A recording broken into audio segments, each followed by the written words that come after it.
What is up, guys? Sawcasm here, and today I have for you guys the world's most kills in Black Ops 2. 234 kills and only 2 deaths. So this is a pretty ridiculous gameplay in my opinion, and when I saw it I was absolutely impressed. My jaw dropped. This is pretty ridiculous. And basically this gameplay is a lot of kill streak ownage. You see the kill streaks that the player is using in this game is the Lodestar, the Dogs, and the Swarm. But yeah, so his kill streaks definitely go to work in this game, and you'll definitely see a little bit more of that a little bit later on in the gameplay, or right here rather. You just see he's gonna completely dominate the feed in a second. But yeah, this is the highest kills in Ground War Dom. You know, this is not the highest, I don't think, between Nuketown and headquarters. There might be some 15-minute games that have more kills than this, but you know, this is the most in Ground War Dom, and this gameplay is just ridiculous. You can see his kill streaks go to absolute work. And they go MC Hammer. I know you guys love when I say it's MC Hammer. He goes ham.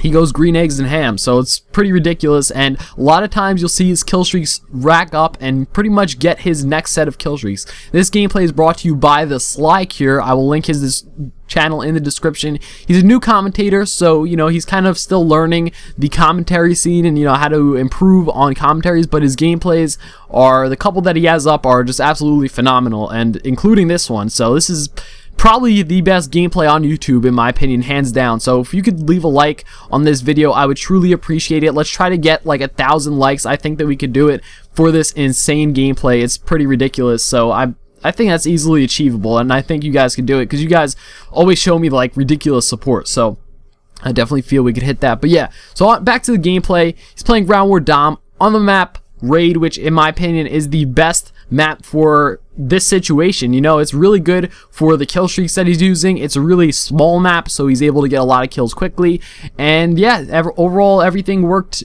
kind of in his favor. He really didn't die on a lot of his streaks. You know, his 2 deaths were pretty much right at the beginning of his streak or right when he just got his previous streak, and that's something that I kind of want to stress to you guys.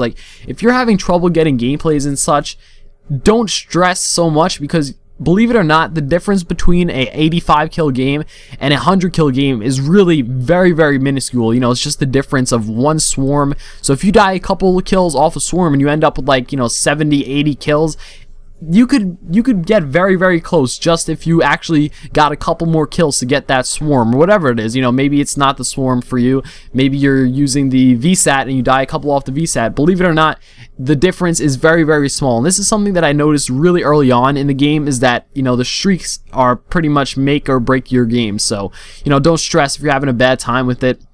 Just know that you probably need to be a little bit more careful when getting close to your streaks. By the way, real quick, the class setup that he's using in this game is the PDW with the silencer, fast mags, and the grip attachment, I believe. No, he's actually using stock instead of grip. My apologies.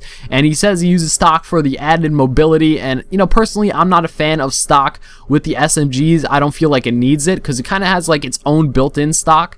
But obviously, the stock attachment just makes it even that much stronger. So if that's something you want to use, then by all means, go ahead. It's pretty solid, and you know, everything's pretty standard in this class setup, except one thing he's using here that I didn't expect is he's using Engineer for the 3rd perk. And the reason for this is because, you know, he's not using Flak Jacket, and it delays the trips of the Bouncing Betty and Claymore and such, so he's, you know, able to deal with those a little bit easier. But anyway, guys, there's the gameplay. I wish it lasted longer, but that just showed you guys the second round, which was, in my opinion, the most insane part. So hope you guys enjoyed. Thanks for watching. Leave a like if you enjoyed. Let's try to get 1,000 likes. But if you hated it, be sure to dislike it, leave me a comments, and unsubscribe. Thanks for watching.